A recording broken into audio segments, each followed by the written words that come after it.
गीता का सबसे बड़ा उद्देश्य मानवता की सेवा और कल्याण है। हर मनुष्य को अपने कर्तव्यों का पालन करते हुए मानवता की सेवा को प्राथमिकता देनी चाहिए। श्री कृष्ण हमें कहते हैं कि जो आपका साथ देता है उसका साथ देना चाहिए। जो आपको धोखा देता है उसे अपने जीवन से दूर कर देना चाहिए। ऐसी जगहों पर कभी न जाएं जहां आपका सम्मान न हो, क्योंकि जहां सम्मान नहीं वहां आपको कमजोर और अज्ञानी समझा जाएगा। जीवन को सार्थक बनाने का यही सबसे बड़ा सूत्र है। अपने गुणों को पहचानो, अपने कर्तव्यों का पालन करो और सत्य के मार्ग पर चलो।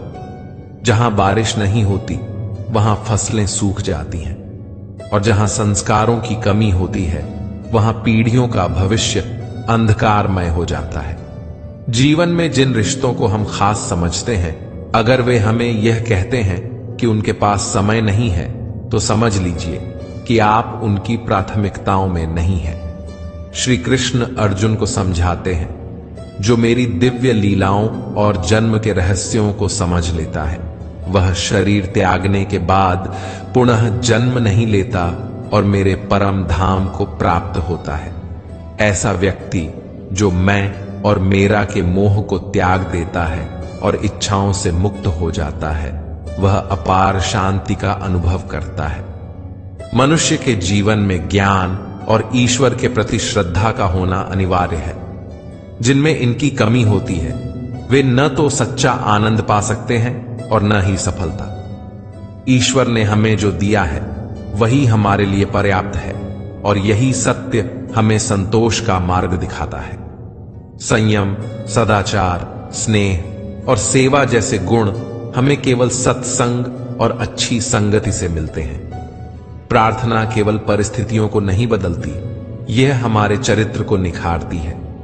जीवन में संतुलन और शांति पाने का मार्ग इन्हीं गुणों को अपनाने में है।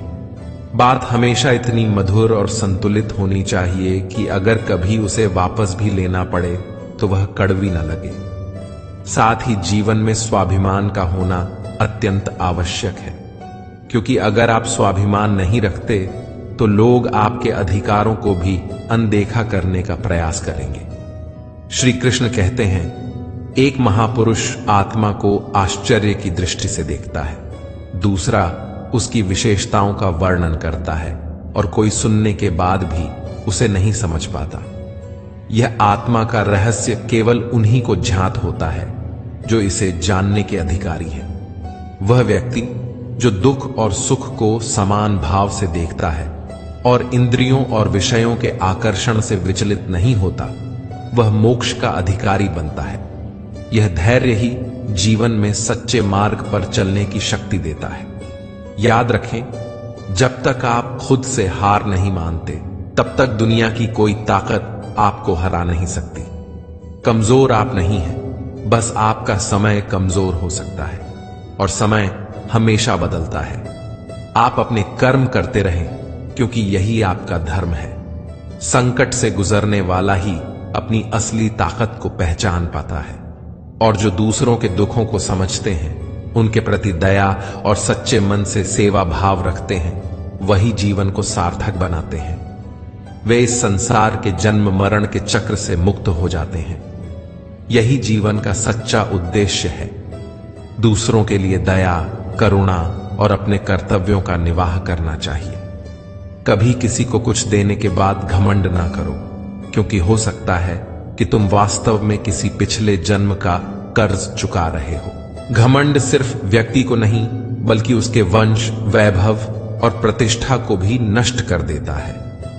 इतिहास गवाह है, रावण, कौरव और कंस जैसे घमंडियों का अंत बुरा ही हुआ। चुप रहना कई बार सबसे बड़ा जवाब होता है, और माफ कर देना सबसे बड़ी सजा। जिसने सब्र की ताकत को समझ लिया, उसकी शक्ति का कोई मुकाबला नहीं कर सकता। यही सब्र इंसान को हर विपत्ति में दृढ़ता से खड़ा रखता है। मन का भय और व्यर्थ की चिंता आत्मा की शक्ति को बिखेर देते हैं। इनसे छुटकारा पाने के लिए मनुष्य को अपने भीतर साहस और आत्मविश्वास को जगाना चाहिए।